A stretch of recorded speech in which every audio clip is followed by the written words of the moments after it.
How's it going, everyone? Today is January 21st or 4th or 5th or something like that. It's the 20-something anyway. I'm starting to lose track of some of my days and my times and my hours and so on and so forth. But anyways, I was just around town doing some banking here this afternoon, and I kind of got notified that there was a convoy coming through. And as soon as Mike heard convoy, his mind instantly went to the Paul Brandt song, you know, like we got ourselves a breaker 10 forward. You got your rubber ducky on, I don't even know what I'm saying anymore, but I probably should never do that again. But anyways, you guys know what I'm talking about. So I thought, well, heck, I better drive over there and try and figure a little bit of this out. And I'm kind of learning as you're learning. It's kind of news to me. So I came out here right beside the Trans-Canada Highway, and I was waiting for this convoy. It's like 1 o'clock in the afternoon, and I think this is supposed to be the time it's supposed to come through. Now, obviously, you guys probably have a few more other questions like I do. So I tried to do a little bit of research in this and started talking to some people who notified me of a few things. And the majority of the convoy is... Well, I think the convoy originated in BC, British Columbia, which is the very farthest west province of Canada. It is actually working its way east on the Trans-Canada, which is our main highway, goes all the way over. It's going to the province of Ontario, and it's going to the city of Ottawa, which is also the capital of Canada. Why is it going there? That's a very good question. That is because that is where Justin Trudeau resides. So they are going over there in protest, and which is their legal right, and they're doing it peacefully. They're going over there to protest the federal mandates for the truck drivers that is about to come into effect, I think, or is already coming into effect.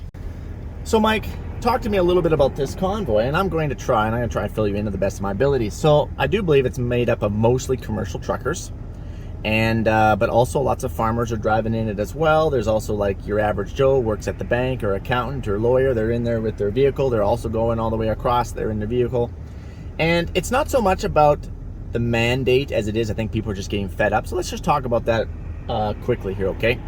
So according from what I've been told, the majority of Canadian truck drivers are already vaccinated. In fact, as of January 15th, 83.33% of Canadians are already vaccinated, all right? So how is this going to affect anything?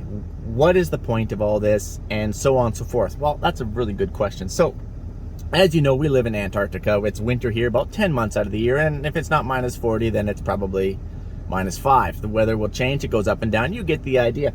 We still like to eat. That's still a thing here in Saskatchewan or in Canada in general. So we get all of our produce, so we shouldn't say all, but we get a majority of our produce, vegetables, and food comes out of the southern U.S. states. Obviously, it's pretty hard to grow broccoli out there when the ground's froze down 12 feet, right? Yeah, you get the idea. Well, the majority of Canadian truck drivers are vaccinated, but from what I'm told, only like 30 or so % of the American truck drivers are vaccinated. And whether or not, whatever your opinion is of vaccinated and unvaccinated, it doesn't really matter. It's none of my business, and to be honest, I don't give a crap, okay? I don't freaking give a crap. Now, but what I do give a crap about is getting my Brussels sprouts. I'm a big fan of my Brussels sprouts, and I expect my Brussels sprouts to make it in. But if they can't make it in with this mandate, because the mandate says that unless you're fully vaccinated, you will not be able to cross the border without giving that little nose swab, which is no big deal. I've had many nose swabs. It kind of tickles your brain a little bit and so on and so forth. But the real kicker here is you're going to have to quarantine for 14 days, which means you're going to lose your job because they're not going to have a truck driver. A company's not going to have a truck driver with someone who has to quarantine for 14 days. So you're going to lose your job, and it's just going to be another long line of jobs lost due to the mandate of a vaccine. Now, another thing to note, and I was reading this poll. I kind of like polls. I probably should remember the actual poll, whether it was a nano or whatever it was, because that does matter, and polls can be skewed, and I understand that. But anyway, I was reading this poll that said about 36% of Canadians are actually struggling trying to make ends meet in this economy. Inflation is going through the roof. Food is going through the roof. Everything. And you know what? I've already told you how food is going to continue to go through the roof because I have to pay like $1,500. I have to pay 3 or 4 times the amount of normal for fertilizer. Roundup has over tripled. That is directly affecting your food cost there, good sir or good lady. Guaranteed. It's affecting mine. And you know what? Whatever you're paying in the store and you think that's high, it's only going to go higher. You know why? Because these prices haven't affected your food yet.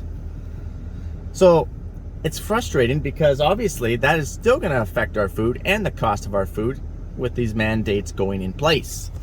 But anyway, continuing on about the poll, like I said, 36% of Canadians are having trouble making ends meet. 56% of those Canadians are $200, I know, $200 away from not being able to pay their bills. It's very unfortunate and sad that there's a lot of Canadians in this situation out there. And so for the majority of those Canadians, this is also another scare. We already have inflation going right through the roof. We have federal, provincial spending like it's never been seen on this planet before, which is devaluing our money literally by the day, which means that our food is going to go up, our equipment is going to go up, everything has to go up because it's going to take more money to buy something. We've seen this in history. Just look at your history books. I'm a history buff. I love history. Just look at your history books. That's pretty clear to see. Anyway, carrying on. Well, Mike, I personally don't have a problem with them having to be vaccinated. All the healthcare workers had to be vaccinated. The police had to be vaccinated. And basically, if you didn't get vaccinated, even if you're working at a bank or your Joe Blow plumber job, whatever it might be, you're going to have to find a new place to work. And you're right, we lost a lot of jobs due to the mandating the vaccines. But I think this is more than just about the truckers' vaccine mandate. This is about everyone just getting frustrated now, too, from my understanding and from my talking with people. People are just getting frustrated that we have 27 boosters already, and we are no better off now than we were before. That's not true, Mike. Our ICUs are going down, our hospitals are going down. Let's talk about that for a second. No one here is denying that COVID can put you in the hospital if you have a weak system. I've had COVID. I know friends who have had COVID. I know people who have died of COVID. I know people who have gotten their surgeries delayed due to COVID. I've seen it. It's affected me firsthand. And I know a lot of people who has it also affected firsthand. So I know these things. But let's talk about this whole healthcare thing. What is that saying about our healthcare system when you can have one and it all comes crashing down, right? Now, our healthcare workers, you guys are doing an awesome job. Thank you for your job. All of our healthcare frontline op people, top thumbs up. What does that talk about our healthcare and how fragile of a system that is? For a government-funded healthcare system, that's really disappointing. And what's really also disappointing, you guys? Is that from a federal level to a provincial level, or whatever it might be, a state level to you, whatever it might be, all the way down to your family, the whole COVID-19, regardless of whichever side you're on, it's completely freaking divided us. You're either vaccinated or you're unvaccinated. If you're vaccinated, the unvaccinated are like, can't believe you would just, what a traitor. If you're unvaccinated, the vaccinated are like, oh, you're so dirty, away from me, animal, away, oh, I can't even look at you, I can't even see you, just away from me, oh, you're vermin, oh, you're dirt. That is the sad reality of where we live now, okay? Our governments, unfortunately, have literally divided us. And yet we're 83.33% vaccinated. Wow, Mike, that's not true. People are choosing to disregard people like that on their own accord. Yeah, and there's probably some truth to that. But I've watched a lot of news from a lot of different companies, and if you can call that news anymore, I don't even know. But I've watched a lot of news from a lot of different networks, and throughout the whole COVID pandemic, it was the unvaccinated. The unvaccinated are causing this to be prolonged. The unvaccinated, now we have a new variant out there. We got a new variant out there. Oh my goodness, we got 27 new variants out there. It's because we're not vaccinated. It's because we're not vaccinated. It's because we're not vaccinated, and so on and so forth. That is so old. I don't really care what side of this road that you were on. That is just very disappointing from a human standpoint. A freaking human standpoint. We're all humans here. We all people we love, and all this, we have people we loved who has been affected by COVID. They've even lost their jobs, they've either maybe passed away, whatever it might be, they're all affected. Maybe they got their surgeries delayed, whatever it might be. And let's talk about that for a second. There's actually the province of Quebec over there. They actually think that they're better than everybody. It's true, they really do. They actually have their own federal political party just to represent Quebec. Like, I can't vote for any of their MPs federally. Well, actually, I think that I can't. I don't think I can, because I'm not they don't represent anyone out here in the rest of Canada. They only represent Quebec, which is very socialist. But anyways, we're moving on. So anyway, they have their own party over there. They think they're their own country. They've tried to separate many other times, and I don't know why we have just let them separate it, because that's really what they want to do. But then there's this whole Maverick party that just got started up, and that is just very much like Quebec's party, but it only represents like the west of Canada. And as soon as people say you're the Maverick party, well, obviously you're a separatist party, because they obviously want to separate. Oh no, I don't think that's ever been a thing. And I'm not part of the party. I'm neutral here. We're just bouncing off different political parties. If we're going to start talking about political parties here, let's talk about political parties for just 1 second, since we are. So we got the federal party over there of Quebec, and I can't even remember his name, right? And he just literally represents Quebec. It's crazy that you can just represent one province and have a federal party. Then we have the Conservative Party. The Conservative Party was led by Aaron O'Toole, who is a tool. And there's a reason why he wasn't elected when he was running against Justin Trudeau, is because he is literally a tool and he is unelectable. Then there is Justin Trudeau, who is the leader of the Liberal Party and who is currently in charge, who is currently elected into Prime Minister of Canada. And Trudeau is just a fool in general. He has zero credentials. He's a drama teacher by trade, and you can tell because he's normally normally more worried about his socks and how they match than he is anything about leading the country. And his father is also a prime minister, if you didn't know that, Pierre Trudeau. And the apple doesn't drop far from the tree. I'll just leave that at that. And then you have, I can't remember his name, something Singh. He's the NDP, which is a different political. We got like 37 parties up here. It's just ridiculous and slightly embarrassing. But anyways, he's the federal leader of the NDP. And Mr. Singh, he just sings to the highest tune. Whoever's going to give him the pat on the back and give him the most confidence to make him actually feel like he has a chance of leading a federal party into power, because he never will. The NDP won't. It's always just comes down to the Conservatives and Liberals, and then you get minority governments, and then the NDP is just propping up whoever is going to either pat him on the back the best or give him the best compliment. So he just sings to the highest tune. You got O'Toole's just a fool, and he just goes, he has no backbone. He just literally flows with the polls. And well, Trudeau, you can never get anything out of him. He doesn't know what he's talking about, and he just says everything backwards, kind of like me. But I'm not a leader of the country, thank goodness. So let's talk about leaders for a second here. Unfortunately, we live in a day and age, it doesn't matter where you are and what country you might live in and so on and so forth, that the majority of political politicians, let's say, are only in it for themselves and what they can get out of it. They're not necessarily in it for you. They start being in it for you, and then they end it with themselves.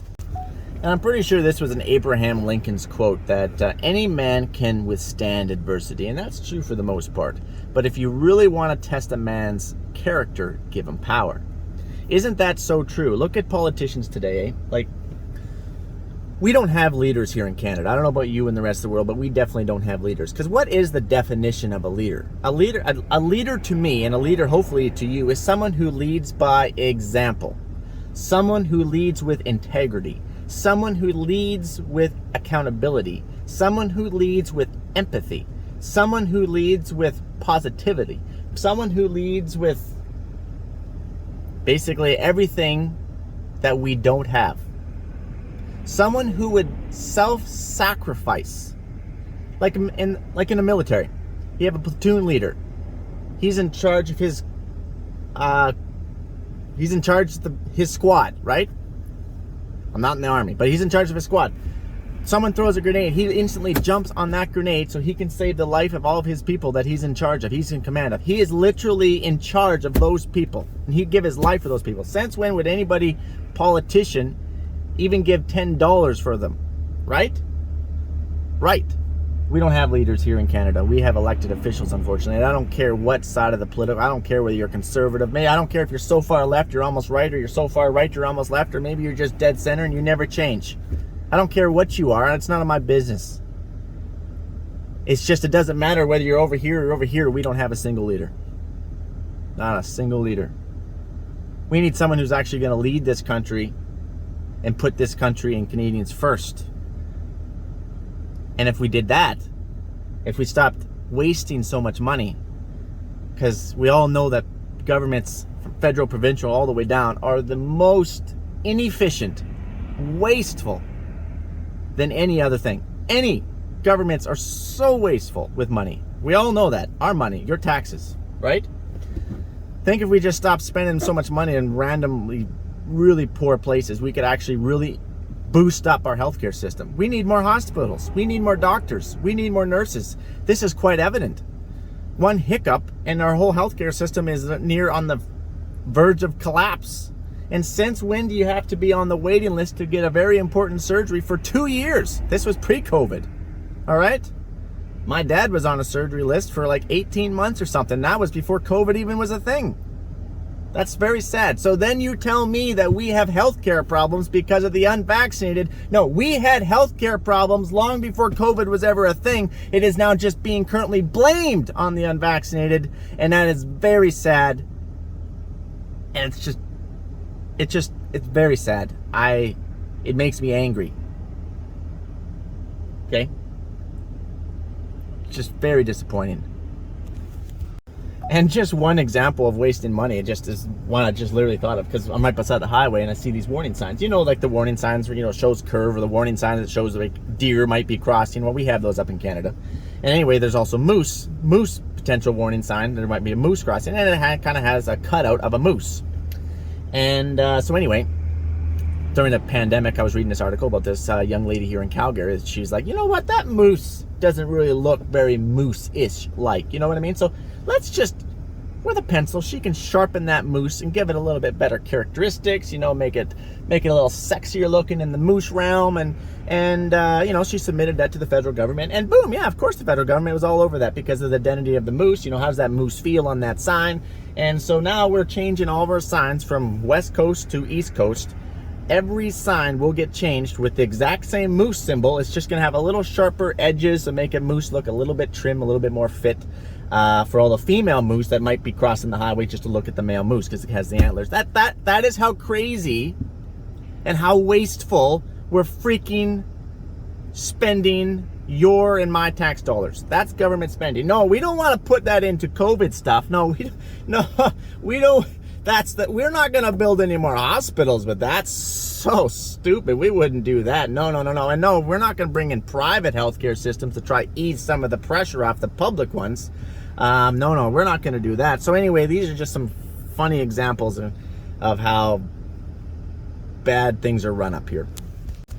And if you're still wondering about the convoy, we're still waiting here. We've burned up a lot of time. I've just been notified now they're not coming until 2:30 because the roads are really bad and so on and so forth. So we're just going to kind of keep waiting, and we're going to wait this whole thing out. But anyway, sorry about that. We kind of got a little bit distracted because we were talking about the province of Quebec and that they're actually implementing a unvaccinated tax. And I think there's some other countries that are doing that as well, where they're actually just charging you monthly, like a couple $100s a month for every month you go unvaccinated. You know, that's a very slippery slope, Mr. Premier over there of Quebec. So let me get this straight. You're going to charge unvaccinated people a hospital tax for every month, or maybe you're just going to charge them so much, whatever it might be. Maybe it's still undefined. What about the people who can't stop eating bacon? What about the people who just eat fast food all the time, drink those big piles of Coke, and they're just not healthy? What about the people? Did you know that cardiovascular disease is the #1 killer in the whole world? It kills like 18 million people annually, according to the WHO, which is the World Health Organization. So, and 85% of those people are by 85% of that is by heart attack and stroke. And I know tons of people who have had heart attacks and strokes and had to get stents put in their heart and different things like that. And not all because of what they ate, but a lot of it can be contributed to diet. Are you going to put a tax on those people? Because that is the #1 killer in the whole world. That's the #1, according to the stats. That is #1 plugging up our hospitals. So why is there, or what about the person who chose to smoke? 50 years of their life, they chose to smoke. 50 years! Of course they got lung cancer and a bunch of other issues that have come along with that. Lung cancer, bone cancer, whatever it might be. They chose that. Now they're taking Mike's, if Mike lived in Quebec and had COVID and had to go to the hospital, now they're taking Mike's hospital bed because they made a choice to smoke. Mike has been healthy for 20 years of life, never used the hospital, lived a healthy life, has probably $500,000 worth of credit and taxes paid. Are you going to give me my money back? Then they should be getting the heck out of Dodge. Of course that's foolish. You're absolutely right, it is. But that's the road that you're going down if you're going to do that. What about the people who are drinking and driving? A person chose to drink and drive, killed somebody. Unfortunately, you know how many people die from drinking and driving? Also, the person who was driving might be maimed. They might be in the hospital. That person chose that. And he's taken up my COVID bed that I've been so healthy for 20, 30 years of my life, and I've paid a pile of taxes into. I'd be way better with a private healthcare system. But we already know that we have a super weak healthcare system. We're already bringing a knife to a gunfight because we spend money foolishly in other areas. I'm a business guy, okay? You guys know that Mike's a businessman. He runs a business, runs a couple businesses actually. And sure, there's lots of things that are out of our control, like a pandemic. That's out of our control. You're right. That's like me going into harvest, right? I'm going into seeding or harvest. I know how many acres that I need to cut. And statistically speaking, I know about approximately how much combine power I'll need. And just like you'll need to know how much healthcare, this is to the federal government, how much healthcare workers, hospitals you'll need given the population and where that population is located. That's just common sense business stuff, right? So it'd be pretty foolish of me to buy one combine. Oh, I'm going to buy a new combine. I'm going to buy one combine for me. Then I'm going to buy 5 other combines, and I'm going to send one to Argentina because they had a bit of a situation down there. I'm going to send them my combine. I'm going to send another 4 combines to random locations in the world, you know, to kind of help them with their harvest. That's something that I would want to do. I'm a very caring, giving person like that, especially when it's not mine, right? So then I only have 1 combine when I need 6 combines. And then I can't get my work done. Oh my goodness, it's raining, it's pouring rain, I'm losing quality, stuff it's just rotting in the field, things are dying out there, it's not a good situation. Am I blaming it on the rain because I couldn't get my crop off? Or am I blaming it on my business sense because I am such a poor manager that I decided to send my equipment and resources elsewhere instead of building up my own harvest crew? Think about that for a second. Well, Mike, come on. You can't expect this country to be able to afford to keep putting infrastructure. We're already $1 trillion in debt. And for a large country, that's true. We're the second largest country in the world, but we're very underpopulated. The state of California has more people than the whole country of Canada, okay? So we're very resource rich here in Canada. Very resource rich. We've got lumber. We've got oil. We've got fresh water. We have one of the largest freshwater reserves in the world. We've got natural gas. We've got uranium.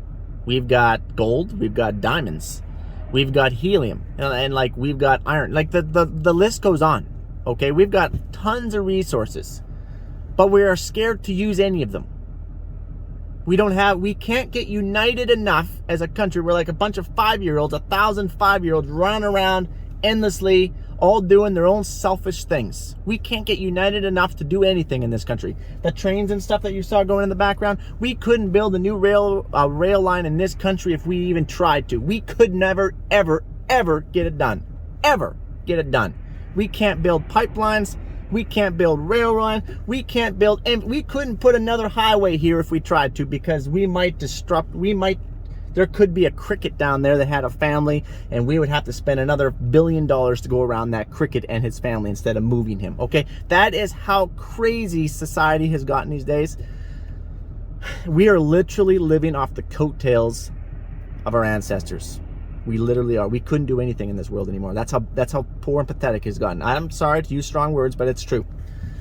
So we are sitting in one of the largest oil reserves in the world. Okay, Canada's sitting on. We have tons of oil. We can't get united enough to build a pipeline. Well, Mike, pipelines and oil's dirty. Maybe so. Maybe it's not as clean as wind. You're right. Maybe it's not as clean as solar. You're right.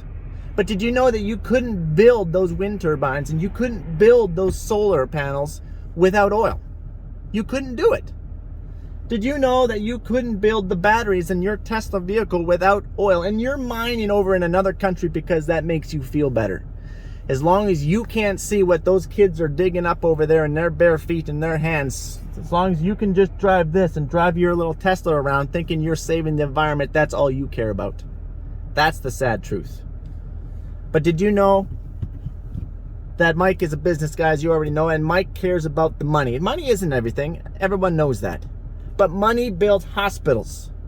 Money builds infrastructure. Money builds highways. Money builds universities. Money builds schools. Money builds overpasses. And we can't make money if we get rid of the stuff that we make money on. And oil is our number one money maker. I hate to break it to you, but stats show that money is followed by oil, oil by money. It is our number one major resource for us as a farmer. As you guys know, I'm a farmer. Lentils is our cash crop. Okay, we make more money off lentils per acre than we could ever make off wheat or durum or canola down our way. It's just our environment. That's not saying somebody 50 miles away can do that. That's just saying in our area, our farm makes more money off pulse crops. That's our cash crop. That's known as a cash crop, okay? Oil to Canada is the cash crop. That is the thing that is paying the bills. We have cut that off. I'm not pro oil. I am pro money. We need it. It's not going to deplete the oil in the world. The world is still going to use oil, whether they buy it from you or we buy it from the US. The US is a very major buyer of oil. Again, there's lots of countries that are very major buyers of oil. So instead of us selling it to our neighbors, clean oil, we live in a day and age we can extract oil cleanly out of the ground. Come on, you guys. Come on. You know that we can do that. Come on. Pull your head out of the sand. We can get it out of there cleanly. We can sell it right here, right across the border to our American neighbors and friends, and they can support our infrastructure economy instead of they're writing billions and billions and billions of dollars worth of checks to Saudi Arabia, because that's the largest oil reserve in the world, and they don't give a crap about the environment. They're burning oil wells through civil wars. They're just burning. They don't care about environment at all. They don't even care about human rights. There's a lot of bad stuff goes on over there, but as long as you don't look at it, I guess you don't care. Out of sight, out of mind, right? So that's my little rant on that. And I'm not against wind and solar. I think we need everything. Use it all. Batteries are completely useless when it gets to minus 40. I know people that drive Teslas, and there's actually an article complaining that the Teslas aren't driving very well, and their range is obviously shortened, and they can't get any heat in their cab because it's minus 40, and they're actually unreliable. A friend couldn't even make it back home because they're completely unreliable when it gets that cold. We live in Antarctica practically. This is not prime battery operating weather. If you want to have prime battery operating, move to Cali. There it is. Common sense in the world is completely gone these days. So anyway, just to kind of summarize the whole mandating thing, I'm not trying to take up your time. I know that you guys' time is precious, and I'm not trying to ramble on here forever. So we're going to end right now, and then the next footage is going to be hopefully the trucks coming through. And so thanks so much for your time. Nobody is disputing COVID-19 can put you in the hospital. Okay? No one's disputing that. But we are all sick of the mandates being pushed to do something. Nobody wants to be pushed to do anything. We're 83.33% vaccinated already. All right, with 27 boosters. We're going to have 147 by the time this thing's done. We won't even have an arm. We'll be down and boosting our thighs. Our butt cheeks pretty soon. Won't be able to sit. So anyways, this whole dividing the nation needs to stop. We need to actually unite if we can possibly do that for once. Won't believe it how I see it, but all right. Let's wait for this comment.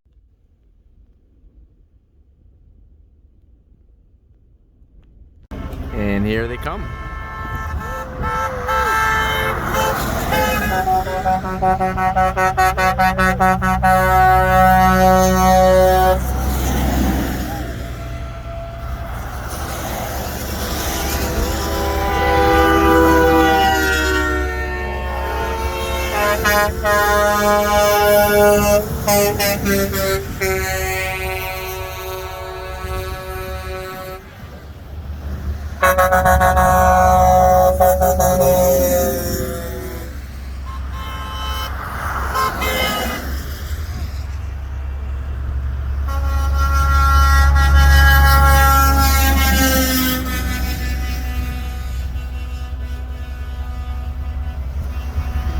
liking the old Mac.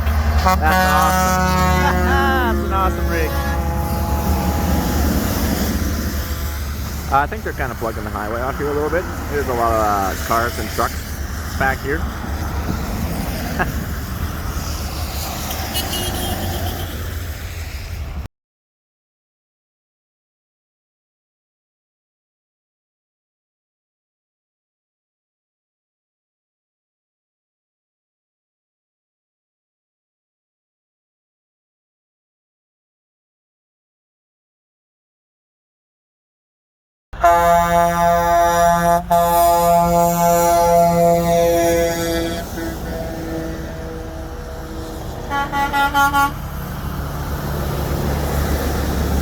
I'm getting chilly.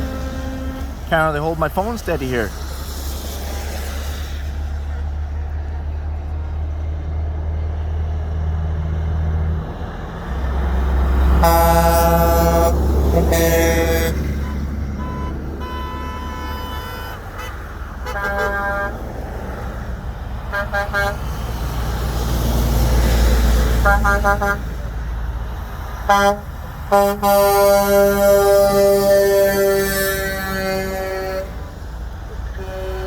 It's a lot of trucks. Actually, there's a lot of cars and SUVs that are also, excuse me, part of this convoy.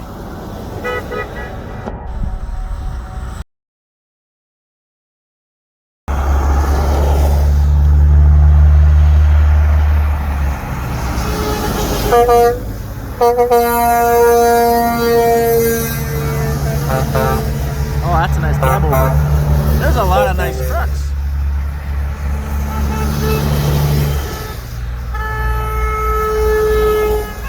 See, it's not just truckers. There's farmers involved. There's people vaccinated, unvaccinated. It doesn't matter.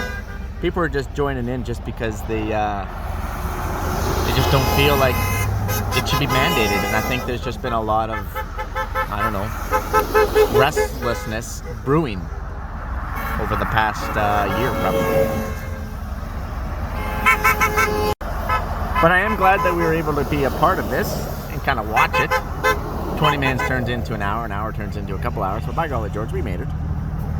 Just about dark, but by golly, we made it. And I do believe that they're all going to be pulling in, and they're going to, there's a pile of food waiting for them. People have been volunteering their time and their resources.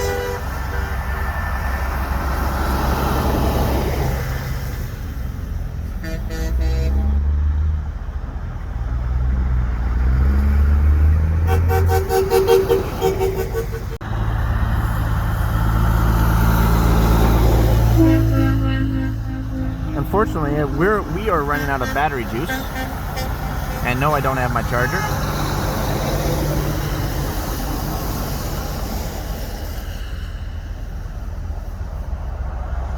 So unfortunately, we're gonna have to cut this. We're gonna have to cut this short, you guys.